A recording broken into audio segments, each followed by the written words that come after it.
Let's look at a comparison between the HTC Desire phone over here and the HTC Desire S phone over here. Let's look at the main menu and the home screen. At the old HTC Desire phone, the menu is brought up by a touch of this button down here.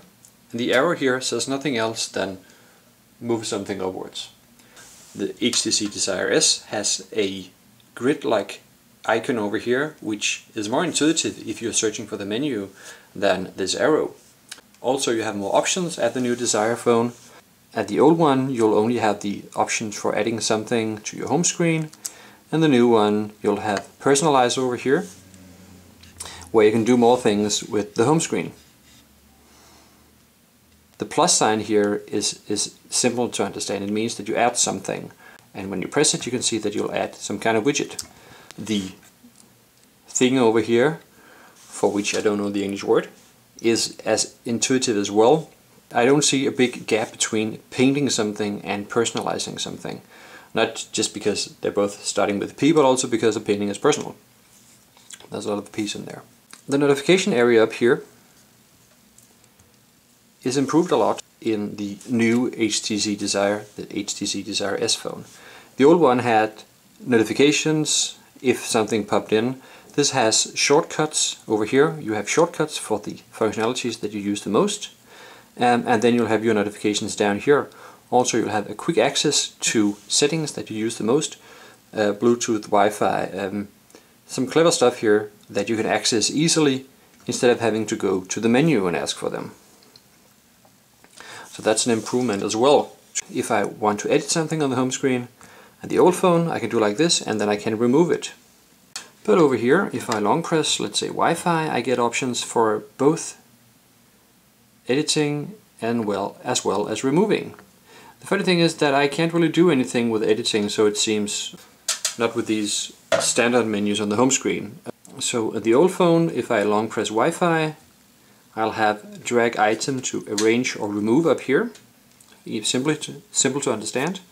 And the new one, I'll have drag item to rearrange, change settings or remove. So if I want to change my Wi-Fi settings, I would expect that I could drag it down to edit down here based on the text at the top of the screen, but I can't. But if I take the clock up here, it's actually possible to edit it like this. So it's fairly clever if you have something that is editable, of course. I've already commented that the icon down here is easier to understand than the arrow over here. And when I get into the menu, I can see a difference between some options that I get in the new menu compared to the old one, which is simply just the main screen or the home screen options. The old menu over here had one big list of icons and a scroll bar that would only appear if you were scrolling. The new one over here has 4 steps built in. You can see the line here in the middle, which means that if I flick once, it'll go to the second screen, the third screen, the fourth screen. And the scroll bar is always visible over here, even though it's fairly small. So it's a lot easier to figure out where you are on the list, because one flick takes you only one step instead of one flick over here, which can take you, well, anywhere, depending on how you're flicking. Also over here you have options for the most frequently used apps. So you don't have to scroll through the bottom of the list to find settings or similar. And you'll have a list of downloaded apps as well. And the icon for download is pretty easy to understand. Now if I have my main menu here, all the apps, in the old version I could either list them differently or I could share them. In the new one I have more options, listing them, sharing them, removing something, or sorting them in a manner that fits my needs instead of just being this one alphabetical list. So overall, the home screen, what you can do at the home screen, the access to the menu,